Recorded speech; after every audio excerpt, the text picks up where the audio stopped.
Hello and welcome to this week's True Crime live stream. If you're new here, hi, I'm FEARSONA. You can call me Sona and I'm your friendly neighborhood True Crime VTuber. Here to give you full body chills and as always here to mess up my intro because, you know, scuff. Traditional scuff in a VTuber live stream. Hello, hi. If you're lurking, just stop by the chat for just a second to say hi. You don't have to say anything else. But you know, like it's nice for me to see that you're here.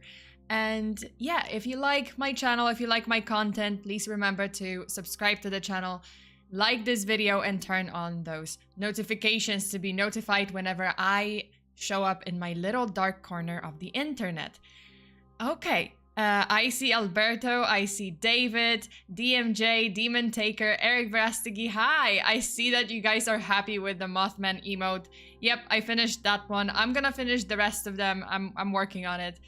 So yeah, you can just, you know, look out for new emotes whenever I stream. You can check out if there's something new in there. If you are a channel member, of course. Okay, you guys. So you saw the thumbnail, you saw the title of this video, and you know what this case is gonna be about. Well, I mean, vaguely. So today we're talking about weddings, aka a great way to waste a shit ton of money and go bankrupt right at the start of your marriage, and a great opportunity to, I don't know, see family members you don't really talk to anymore because you actually hate each other but pretend that you don't. And oh, if you're in Poland, it's actually a great opportunity to get like piss drunk for 2 days straight and numb any misery you may be holding deep within yourself. An oddly specific example, not that it's a personal experience or anything. Okay, so specifically, today we're talking about a wedding that started out as a joyous occasion but ended up becoming literally the greatest civilian catastrophe in the country where it happened. Today, we're going to talk about the infamous Kuwaiti wedding massacre. And let's get right into it. As you would expect from a story about a wedding, our story begins with a couple. Zaid Dafiri and Nasra Youssef Al-Anezi. And listen, like, no hate on the bride. I'm not trying to hate on the bride. This is a very unfortunate coincidence, but in Polish, when you say Nasra, you're actually, like, you're talking about literally shitting on something or someone. And I don't mean complain. I mean, like, your excrement separating from your body, and that's, you know, unfortunate, you know, coincidence. I swear to God, I'm not, like, laughing at the bride. I'm just laughing at the fact that in Polish it just sounds like a pretty bad word. Well, I mean, not bad word, just like disgusting. Okay. Anyway. So, Zaid and Nasra are both from Kuwait, which is a small oil-rich country in the Middle East. They were married in 2004 when Zaid was around 31 and Nasra was only 18. They had 2 children, Shaka and Mohammed, and the small family lived a prosperous life. But wait, hold up. You're probably wondering, aren't we supposed to be talking about a wedding? Why are we talking about a married couple with kids, right? Like, did we skip a part? No, we didn't. That's the whole, you know, that's the whole thing about this case. So, well, that's because the wedding we're gonna be talking about today is not Zaid and Nasra's wedding. It's actually, plot twist, Zaid's wedding with his second wife. You see, like every true crime story, Zaid and Nasra's marriage was at first very happy and just great. Until it wasn't. So a few years after their second child was born, Zaid and Nasra's marriage started to have problems. As we hear in a lot of true crime cases, you know, oh, they were such a happy couple until they weren't. So the problems got so bad that eventually Zaid announced to Nasra that he planned to marry a second wife. Just to be clear, he wasn't saying that he would divorce Nasra and marry someone else. No, Zaid wanted to literally get a second wife. Because you see, in Kuwait, where Zaid and Nasra are from, the country follows Islamic law, which means that men are allowed to marry up to 4 wives without their first wife's approval. The only requirement is really that the man needs to be financially able to support multiple wives and give each of them enough attention. I'd be like, you know what, it's fine. You don't need to give me attention. That's the kind of, I don't know, if you don't even like seek my approval, like I'm okay. I understand this is the law in a different religion. That's completely fine. But I've heard that other, I guess, like, I'm not an expert, I'm not familiar. I heard that other maybe like Muslim countries, they have this law where the first wife needs to give her approval for the husband to take on a second wife. But I'm sorry, if my husband just like, if I had a, if my husband just came to me and was like, oh, I'm just gonna get 3 wives, so, and I don't need your approval. I'll be like, okay, I don't need your attention, then just give me money. That's it. Get out. Anyway, so now it's not very clear why Zaid would decide to marry a second wife. Like, yes, their marriage wasn't great, but then I guess like there wasn't any information about like anything super drastic that would just push him to get a second wife. Some reports say that their marriage became strained when Nasra's mother and aunt started to interfere with the couple's private life. Influenced by her mother and aunt, Nasra allegedly rebelled, quote unquote, rebelled against her husband and refused to, quote, fulfill his desires, end quote. I kid you not, that's a quote, I'm sorry. Okay, so other reports suggest that Nasra and Zaid's marriage was strained because both of their children were both mentally disabled. It's possible that the couple went through a lot of stress to take care of their children who had special needs. Whatever it was, when Nasra heard that her husband wanted a second wife, understandably, it totally, completely shattered her world. She, of course, did not approve and was angry that she had no say in the matter. Also, let me just pause. Eric Verastegui has been a member for 1 month. Thank you so much. And they said, that's messed up. Yes, it is. And that's only the beginning of this story. So you just wait here. You just stay here because it's gonna get pretty crazy. Okay. So whatever it was, when Nasra heard, like that her husband is taking the second wife, she was devastated. And she, of course, did not approve and was angry, and that she had, she couldn't have any opinion. She couldn't say no to her husband marrying someone else. And Nasra and Zaid argued even more than before, and soon even the relatives got involved in the arguments, and on some occasions the arguments became incredibly nasty. I'm sorry, I don't agree with like, don't get involved, okay? if it's an argument, okay, get involved if it gets like physical and publicly and you can stop it, sure. But like, if it's an issue between a man, a husband and a wife, I don't know, like I'm just like, what, don't get involved. Maybe I wouldn't. Okay. So, according to one source, during one heated exchange, one of Zaid's female relatives heard Nasra say, quote, "I swear by God Almighty, I will turn the wedding into mourning and burn you all," end quote. Boy, I wish I wouldn't have to give you a kind of a side eye, but wink, wink, hint, hint, hint. Okay. So Zaid and his family did not take this threat seriously, as they should have. They believed that Nasra was just simply acting out of jealousy and did not foresee any danger. No? Okay. Okay, I'm good. Okay. And then, yeah, I can see, I already can see chat being like, foreshadowing, ladies and gentlemen. Jesus. I now wonder how the kids are doing. Well, I mean, you'll see. Well, I mean, yeah. I'll get to that. I don't wanna spoil anything. Dun dun dun! Sounds like a red flag to me. Oh yeah. Oh yeah! Oh, Karnabak just came in at the very right moment, or the wrong moment.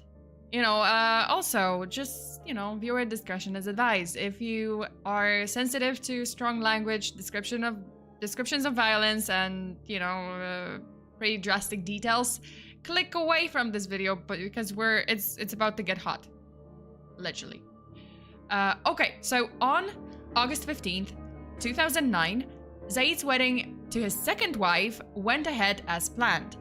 At around 8 p.m., friends and family arrived at the wedding celebration in Al Jarrah, an area to the west of Kuwait City, the capital of Kuwait.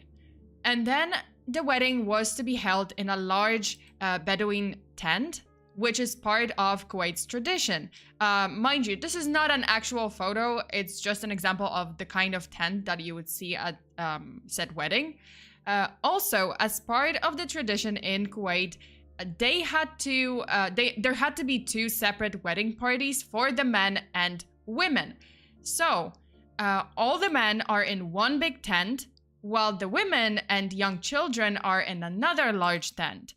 So Zaid's wedding had a very large number of guests in attendance. For example, just the women's tent alone was super packed, as there was estimated to be around 180 women and children in attendance.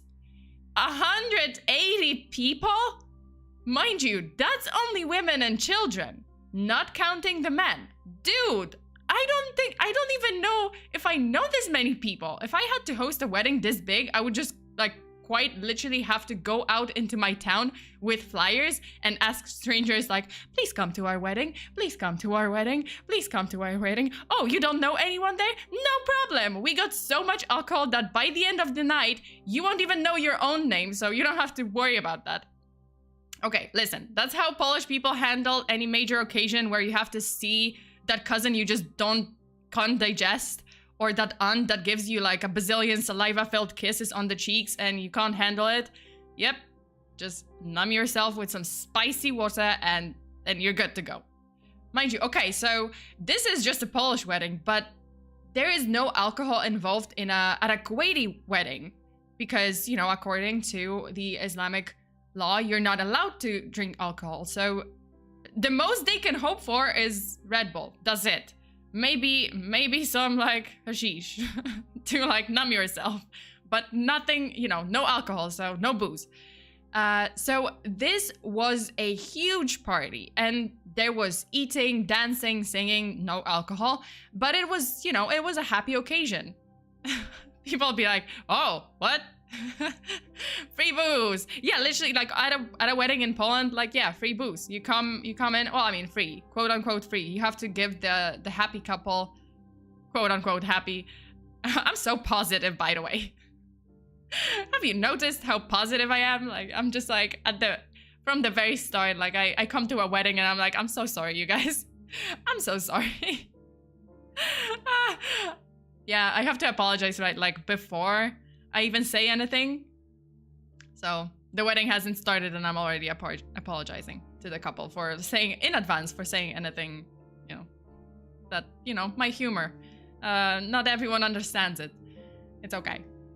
She crazy. Don't matter what culture or faith you are, people are just crazy. Well, I mean, you know, she was driven. You'll see. Okay. So huge party, dancing, singing, no booze, but singing, and everyone happy. Then, in the midst of the celebration, something went horribly, horribly wrong. At 9 p.m., a fire started in the women's tent. In just 3 minutes, the entire tent was engulfed in flames. All the guests in the tent were in panic and complete chaos ensued. Unfortunately, the tent had only one exit. keep in mind, there were 180 women and children in the tent, and all of them could only escape through that one exit. As you may expect, because of this, there was a major bottleneck at the exit. So many of the wedding guests were virtually trapped inside the tent. Everyone was trying to get out. Even worse, there was apparently a lot of highly flammable material in the tent. So in a short amount of time, the fire grew so hot that it reached temperatures higher than 930 degrees Fahrenheit and 500 degrees Celsius.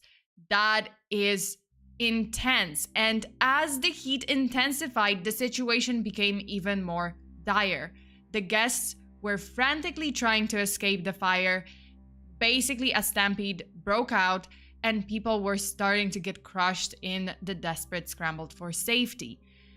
The police and fire department were notified about the fire, but emergency services unfortunately struggled to rush to the scene because the tent was actually set up in a plot of land surrounded by buildings with, again, only one exit. God damn it, people! Fire safety! Fire safety! Where is that? What is that? No, I don't know. We don't know. Okay, so there were obviously many fire safety violations, clearly. And it was later revealed that the wedding organizers did not get a permit from the government, so no one was prepared for this. Sadly, when rescuers and authorities arrived, everything had practically burned to ashes, and the fire was so strong that it burned up everything in the tent, such that only metal parts were, left behind. Everything else was charred. As a result of this fire, a total of 57 people were killed and 90 others were wounded. Among the dead were victims who were as young as 7 years old. Many of the bodies were burned beyond recognition, and forensic specialists could only identify those victims using DNA or dental records. And some of those who died were trampled to death as people were trying to flee the tent. So it's not even that they were burned. They would have escaped, had it not been for people for crashing them, to crush them on their way out. So terrible, terrible situation. Initially, the authorities were investigating the cause and suspected that the fire might have been caused by faulty electrical wiring or by coals used for burning incense, which is a common thing to have in a traditional Kuwaiti wedding. However, as the police continued to investigate, they came closer to the dark truth.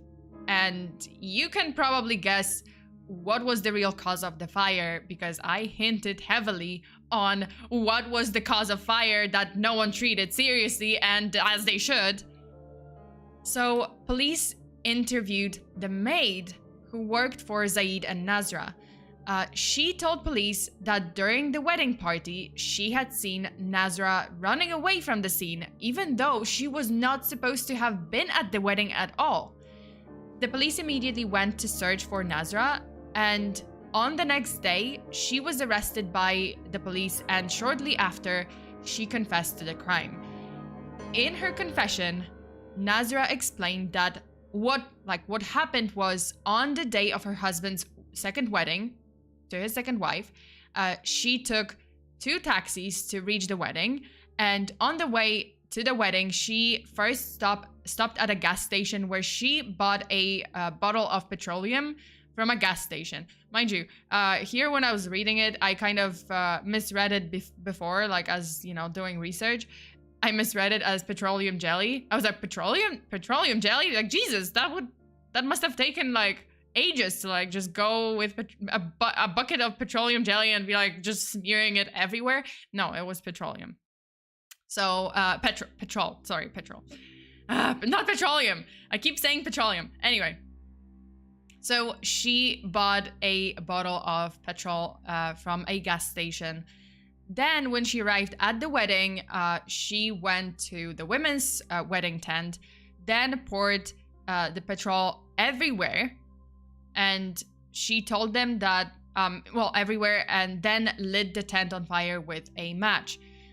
When the police asked why she did this, she told them that she wanted to, quote, burn the heart, end quote, of her husband, and also, then burn the heart of your husband, not people. Okay. So she wanted to burn the heart of her husband, and also she wanted to take revenge on her in-laws for ruining her life. Yes. Good old vengeance. And you know what's the craziest part about this whole situation? Nazra's husband and his second wife were miraculously not in the tent, and they were completely unharmed by the fire. Nazra's husband Zaid, since he was the same in the since he was in the men's tent, he was not harmed, and his second wife just like so happened to not have been in the women's tent. So they were both like unharmed. They survived, no wounds, nothing. Wow, that's like super awkward. Afterwards, must have been, because she's like, fuck, the two people I actually wanted to get are safe, and I are unharmed. Whoops. Okay.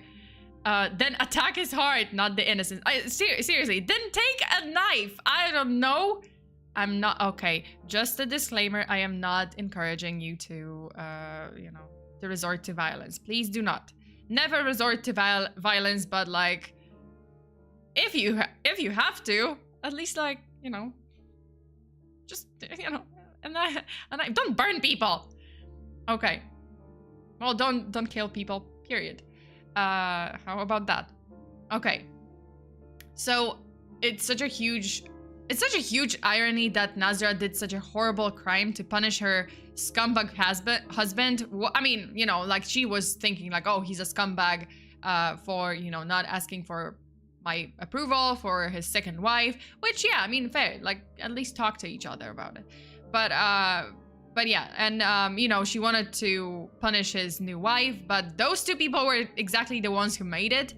Unfortunately, the bride's mother, sister, and so many other innocent family members and friends were killed by the fire. So it's an open and shut case, right? Like that's it. Police arrested her, arrested the killer. There's a confession. There's solid witness. There is clear motive, and we know that the crime, how the crime was committed. So, that's it. She's going to be charged and sentenced to death according to Kuwaiti law, right? So the answer is actually no.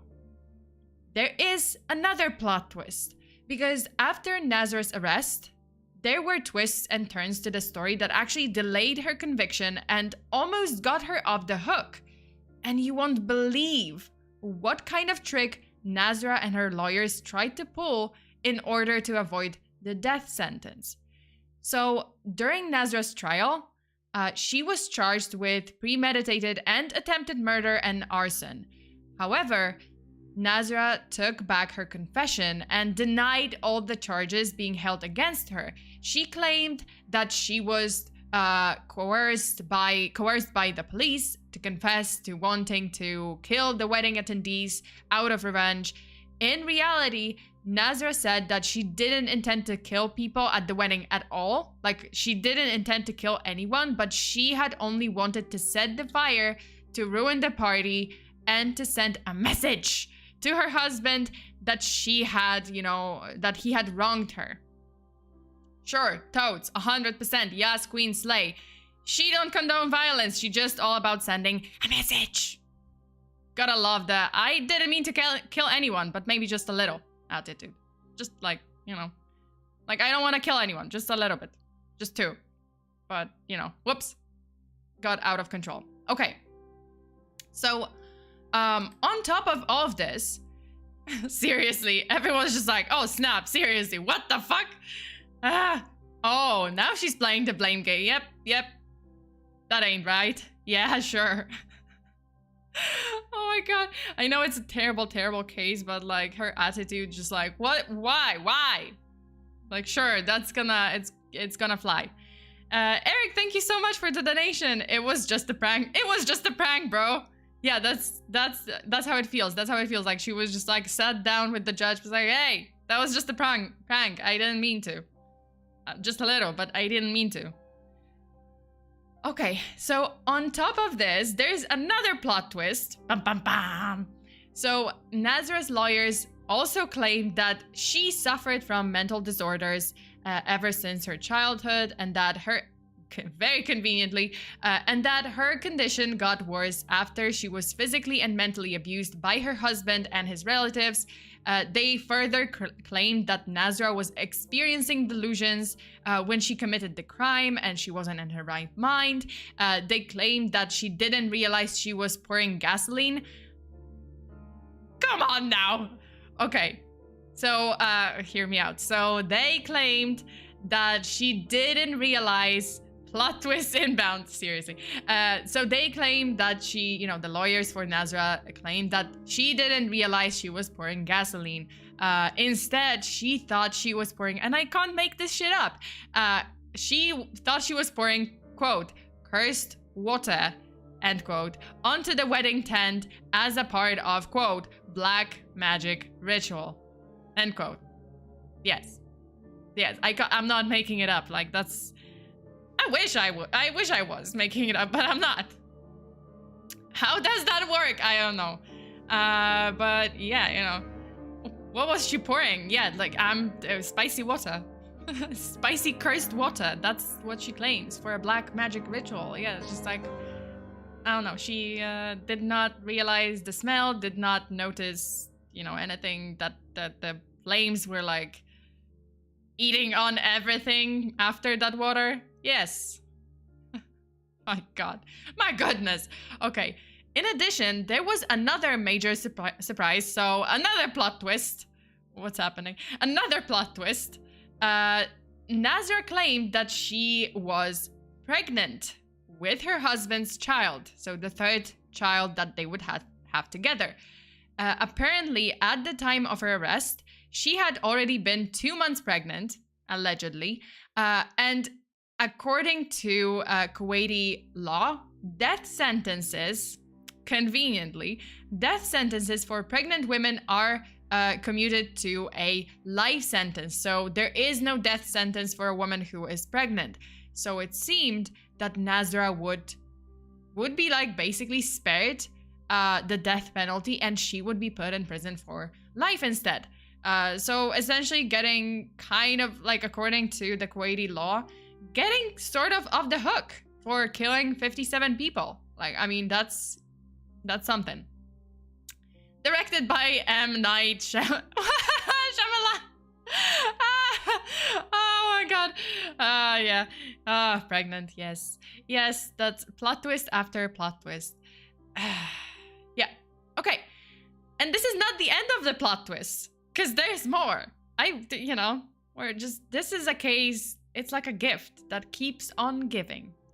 However, things would take another very weird and unfortunate turn for Nazra. Sometime after, Nazra lost her unborn child, so she's no longer pregnant. However, Nazra's lawyers told the reporters that a prison guard and a nurse at the prison had tricked Nazra into taking abortion pills. They also claimed that the prison guard actually happened to be a relative of Nazra's husband, Zaid, and that this was all a coordinated effort to abort Nazra's unborn child so that she would face the death penalty and not be given a lighter sentence. So, plot twist. In the end, Nazra and her lawyers' attempts to get her off the hook for her crimes would fail. The Kuwaiti court issued an order for Nazra to undergo a psychological evaluation because previously, the lawyers claimed that Nazra was unstable, she was mentally ill, and she did not know what she was doing on the day. But in the end, she was not deemed to be mentally unfit, so she was completely fine. So in March 2010, the court found Nazra guilty of 57 counts of premeditated murder, and for starting a fire with the intent to kill. And since she was no longer pregnant, she was ultimately sentenced to death. And on January 25th, 2017, so very, very recently, Nazra was executed by hanging at the central prison in Kuwait. She was actually the first woman ever to be executed by hanging in Kuwait's history. So yeah, plot twist after plot twist, but in the end, it ended pretty badly. So the case of Nazra was not only one of the most shocking cases in Kuwait, it also led to much controversy in the country. For one, there was a large discussion about the problem of unregistered wedding events in Kuwait because fire hazard and, fire safety violations. And the wedding fire showed how lack of, fire safety could be extremely dangerous. As a result of this case, Kuwait actually banned wedding tents in the country, citing safety concerns. So no longer, the Bedouin tents for a wedding, especially in the city, they were not allowed. Secondly, while most people welcomed Nazra's execution, there was some debate in Kuwait about the treatment of women. Some people sympathized with Nazra, believing that the poor treatment by her in-laws and her husband's second marriage drove her to madness.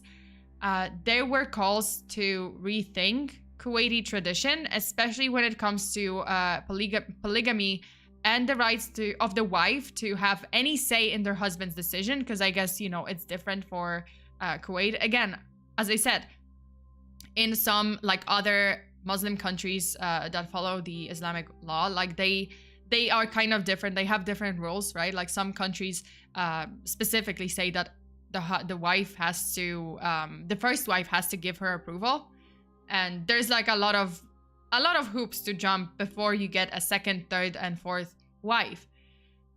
This was not such a case, so it just kind of sparked a conversation about a discussion about okay, should we change this law so that the first wife has more say in what the husband, her husband's decision to take on a second wife or more wives. So while the death penalty verdict is common in Kuwait for cases of murder, the judgment is rarely carried forth for women, which,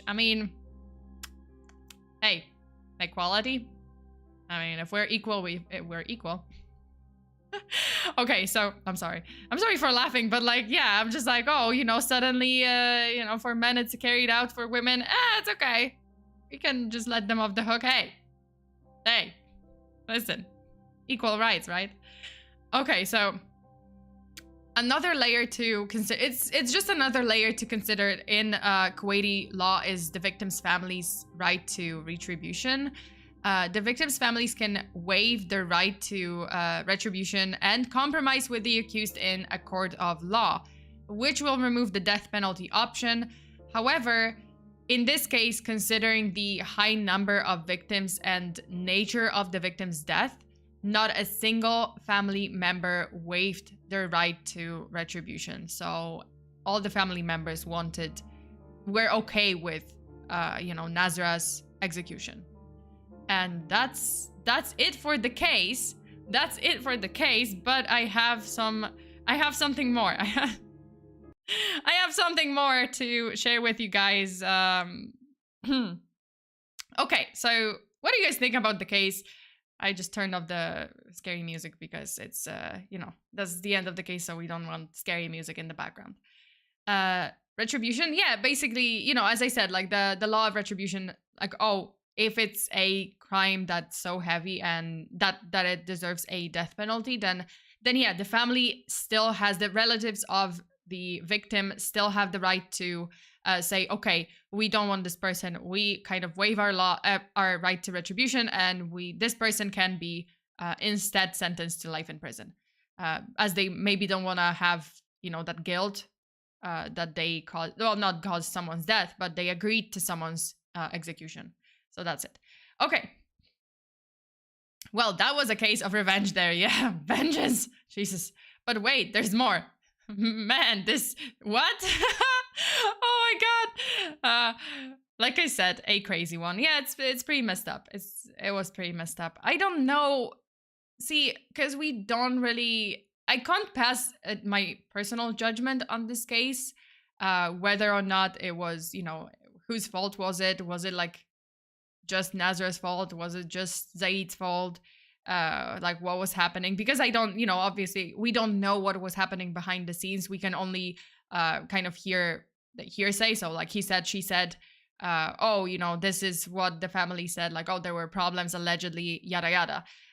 But you know, I kind of understand like why she would be heartbroken, why she would be driven into madness. She went a step too far. Yeah, that was a little bit too much. But yeah, very unfortunate case. Okay, this was very interesting. I never heard about this case at all, but I'm glad that you did this. I appreciate you doing this. I'm glad that I came on the stream. Thank you, David, and I'm glad that you you found the case interesting and you enjoyed the stream. This case was somewhat messed up, heartbreaking, and more what is going on? And at the end, the case to me was more awfully saddening. Yeah, I mean it's you know what was sad?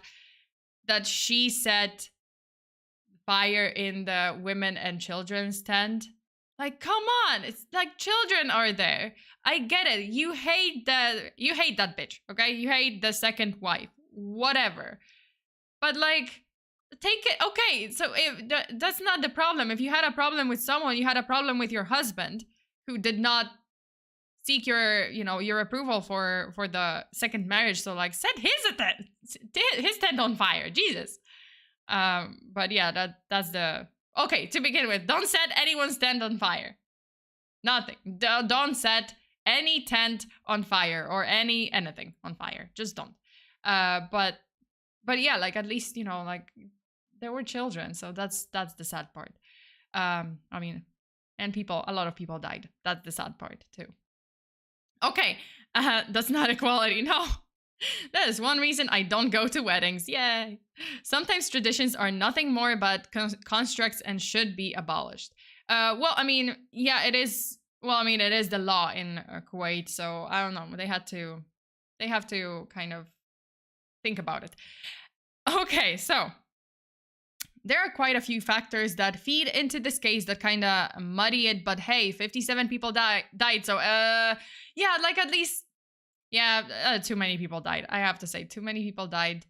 Well, yeah, it could have been life. I would have been okay with life sentence, but you know, the law is the law, so that's how it ended. Okay, you guys, I do have something else for you because, like, you saw. Did you see the thumbnail for this video? So I was working with someone. I got help from my Intan-kun. My intern to make a thumbnail for this case. So we chose the thumbnail that I used for, like, it's a pretty good thumbnail, but there were more thumbnails that did not make it to the final cut.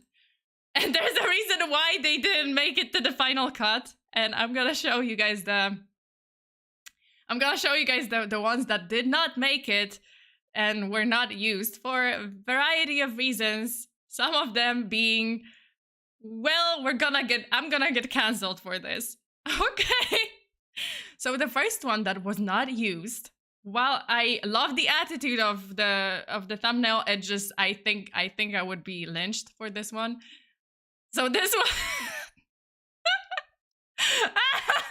Okay.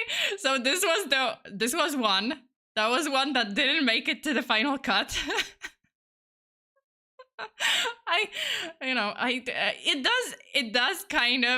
It does kind of convey the why it didn't make it.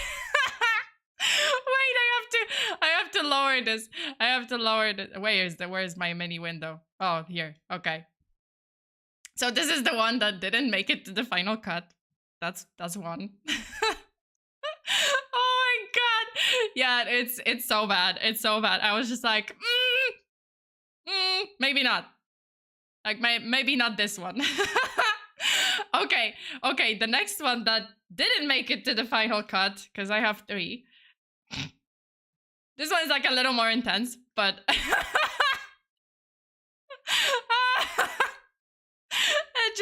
I'm going from like the least, mind you, I'm going from like the least intense. So like the first one was like the least intense. This was the second. So that's the second one that did not unfortunately make it to the final cut, because I thought, hey, people are gonna be angry with me. Okay. Oh my god. Okay, you guys, but the final one is like the actual true gem. I really wanted to use it, but I knew that for the third one, I would definitely be lynched, like 110%, and YouTube would take it down, and YouTube would take my channel down. So just mind you, I didn't use it. I didn't want to use it because I'm aware that it's offensive. I'm aware that it's so bad that my channel would take it down. But this is the third one. Oh my god.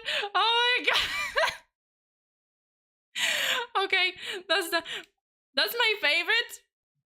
I would say that's my favorite, but like, yeah, that would get me cancelled. That would definitely get me cancelled. That would get this whole channel like taken down in 5 minutes. Say hi to YouTube kids. Hello, what? Oh my. It's so bad, man. It's so bad. It's so bad that it's, yeah, it's really bad. It's oh my fucking god. Oh my god, that is something. That is something. Yeah, that's why I said I had a discussion with my Intan-kun, and I said like, hey, you know, I appreciate the creativity, but you know, you wanna get me cancelled? You wanna get me? This channel is gonna be taken down if I use this. But it was just too good not to like show you guys as a joke. So it's, yeah, like it's again, I'm just gonna make the statement again. I know it's offensive. That's why I didn't use it. But it's such a waste not to show it, because it's like, it's just out of context as a meme. It's just great. What's wrong? It's just normal of us Americans. I know. No, it's just, yeah, it's I'm pretty sure. Yeah. It's just now, yeah. Yeah, I would be done. I would be done in this showbiz. Rambo wife. Honestly, should have had the thumbnail be bride with a Molotov cocktail or Molotov. But yeah, but that is funny though. Yeah, it is funny, but as I said, like I sat down my Intan-kun and I told them, hey, maybe let's not get cancelled. Maybe don't get me cancelled on your first assignment. That's it. Okay.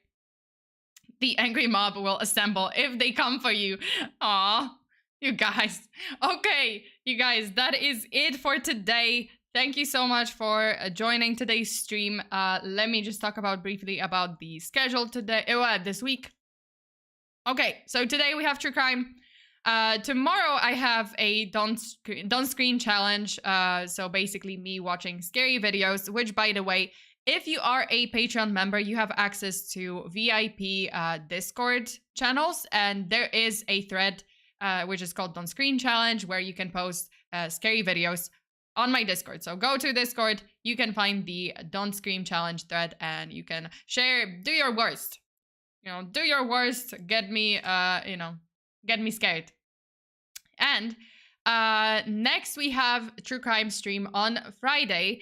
And that one is on Patreon, but I wanted to discuss some recent development in very, very famous case. I'm not gonna say what it is yet.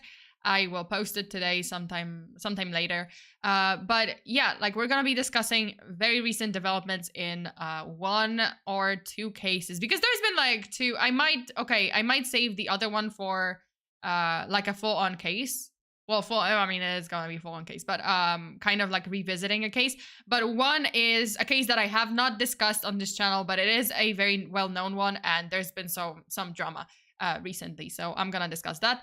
And thank you for the stream, Sana. You are welcome. I hope you guys enjoyed it. If you did, remember to like this video, subscribe to the channel, turn on the notifications, because that is the YouTuber formula. So that's what I'm supposed to say at the end of the stream, I think.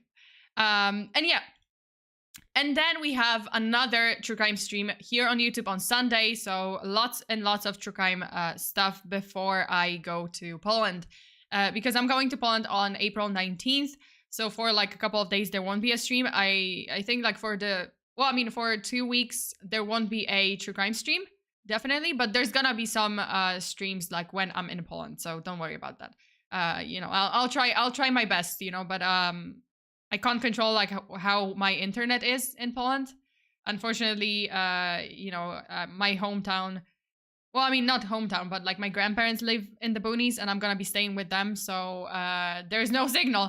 I'm gonna be going back to nature and going back to old ways where we send pigeons with messages, because I will be disconnected from the world for a little bit. Okay, it was a good stream today. Thank you, and I hope you guys found the case interesting. I hope you guys enjoyed the stream. And if you want to hear more true crime cases, you can check out my Patreon. And yeah, just news on the Minecraft server, because I promised that there would be a community server. That's gonna be set up sometime next week, and we're gonna like test it out, test run it with Patreon members and with channel members, like channel memberships. So there's gonna be a hangout for Patreon members, but channel members can be included and like can join the server. So we'll see. That's gonna happen like sometime next week. Okay, pigeons, nature sauna. Yeah, I'm going to like all the old ways, the old country ways, and sending pigeons. Sending ravens and pigeons. Sona returns to monkey. Good night, everyone. Yeah. Okay, and just remember to be checking out the if you are a channel member, you can check out emotes, because in these like couple of days I'm gonna be uploading new emotes, the ones that I drew on during my subathon. That's it. Okay, that's it. Thank you so much, you guys. Take care. Stay safe out there. Always lock your doors and windows. Bury your haxes. Until the next time. Bye.